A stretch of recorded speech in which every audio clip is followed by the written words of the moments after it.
All right, welcome into another day of our daily Devos in the Psalms. Pastor Rick here, and we are headed for Psalm 77 today, a crash course, you might say. But before we get started, I just wanted to wish you a happy Easter, a happy Resurrection Sunday. Come on, He is risen. He is risen indeed. Man, and that is the game changer.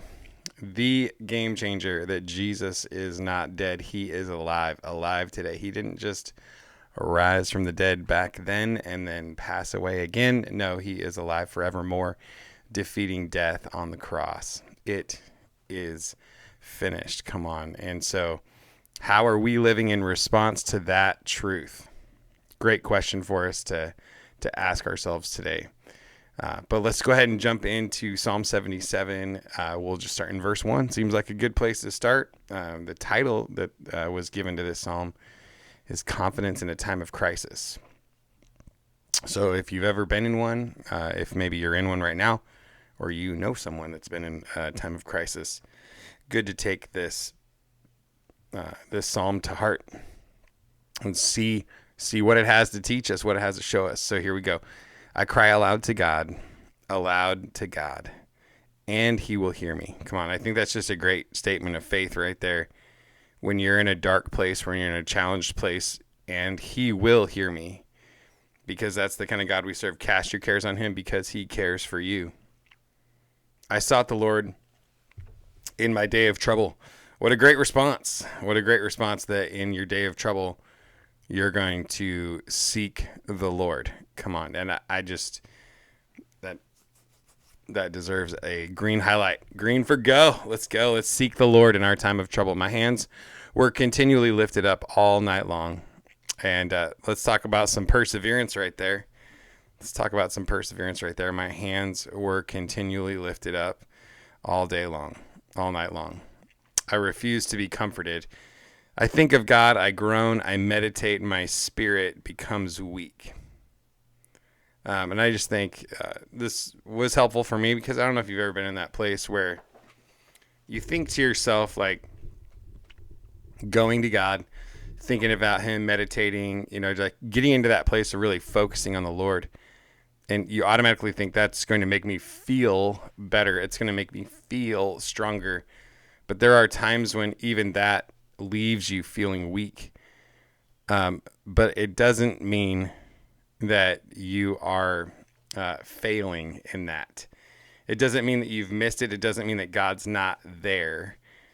Actually, on this Easter weekend, I think about Jesus in the garden, and there's really no indication that he felt significantly comforted because he was talking to the Father and saying, hey, if it be possible for this cup to pass from me, let it pass.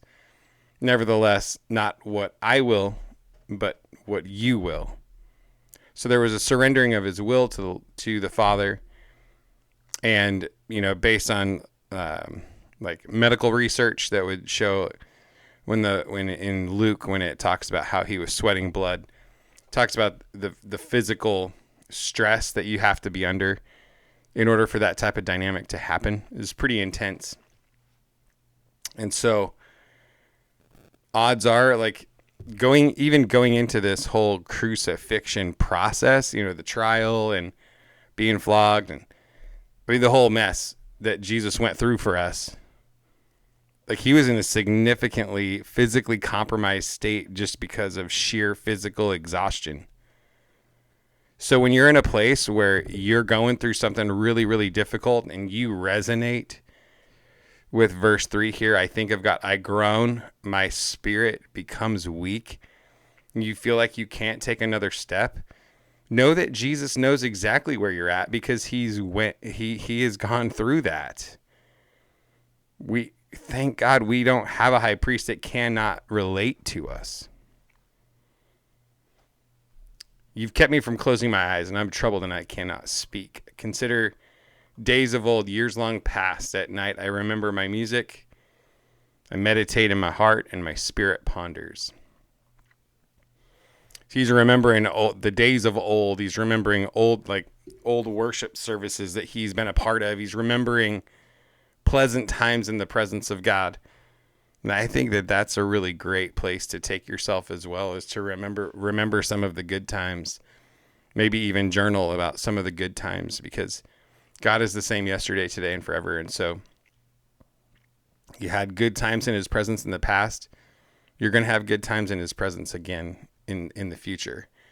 So even though right now is hard, even though right now is a challenge and it's not feeling very good, to remind yourself of the past and what's been there in the past is a really helpful place for us to go. Will the Lord reject forever and never again show favor?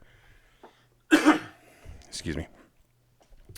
So, good old Asaph, I believe, is who we are talking about here. Yes. A Psalm of Asaph, yes. So I want to make sure I got that correctly. So Asaph actually had kind of a little bit of a pattern here where he took silence from the Lord and processed it like rejection.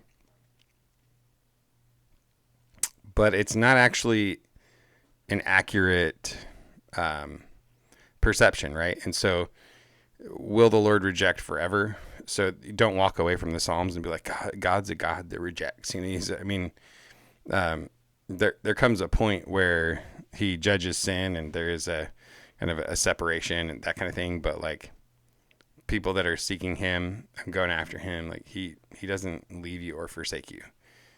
He doesn't leave you or forsake you. Will the Lord reject forever? So just because God's being silent in a time, like we really need to guard our hearts against going to this place of processing that as rejection from God, because it's not rejection. This is potentially just not understanding what God's doing, the timing of what God's doing. Has his faithful love ceased forever?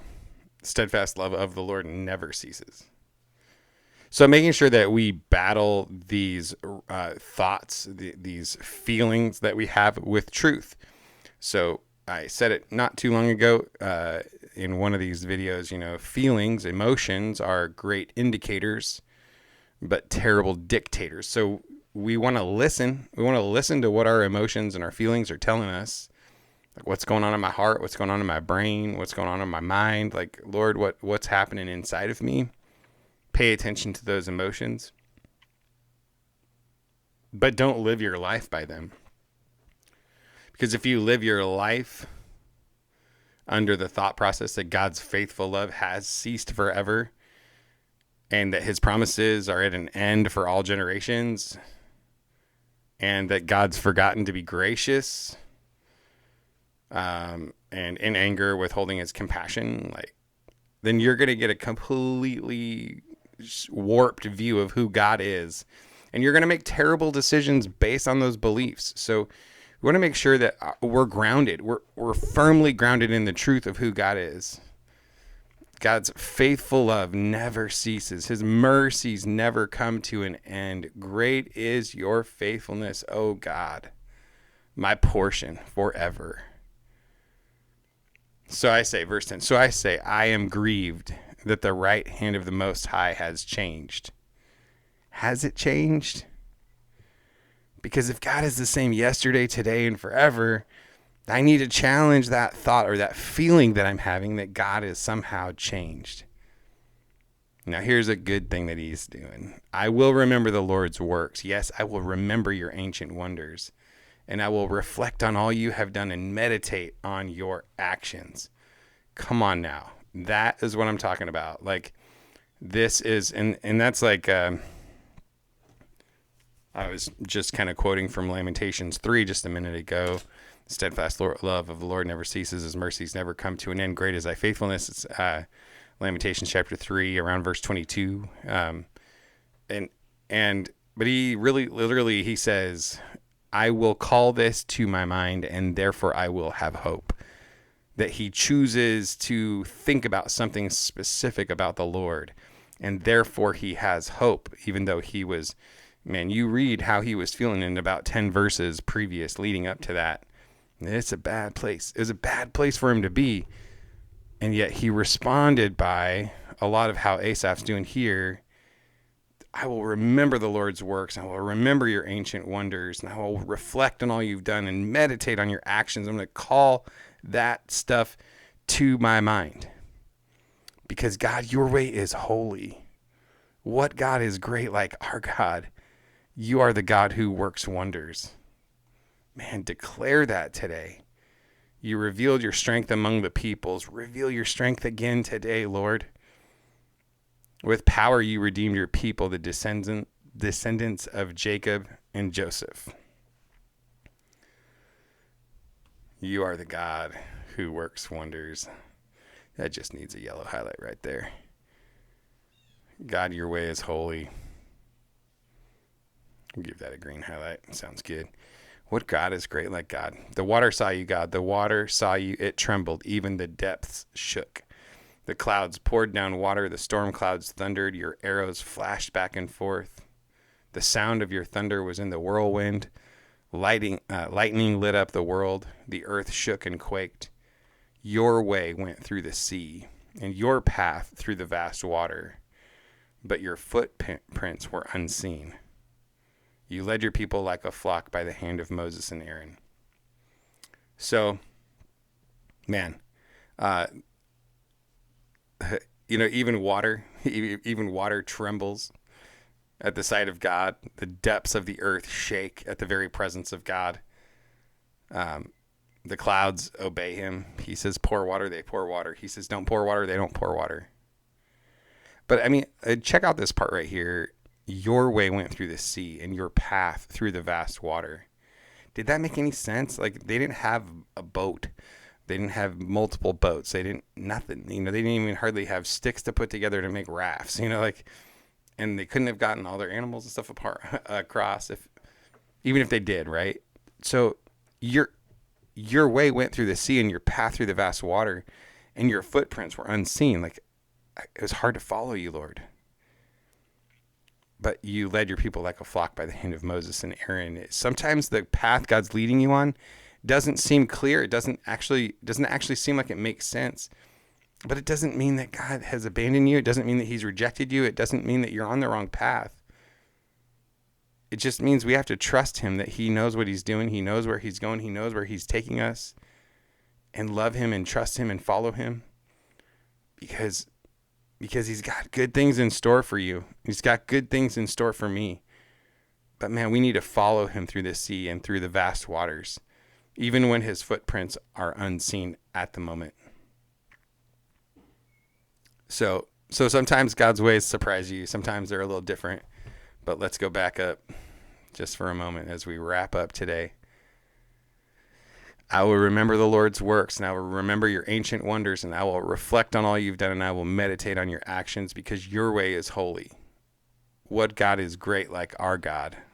You are the God who works wonders and reveal your strength among the peoples. And again, God, reveal your strength among us, your people, today. In Jesus' name. All right, I hope you are encouraged today. Hope you are strengthened today by the word of God. Our God is a great God. I will see you tomorrow.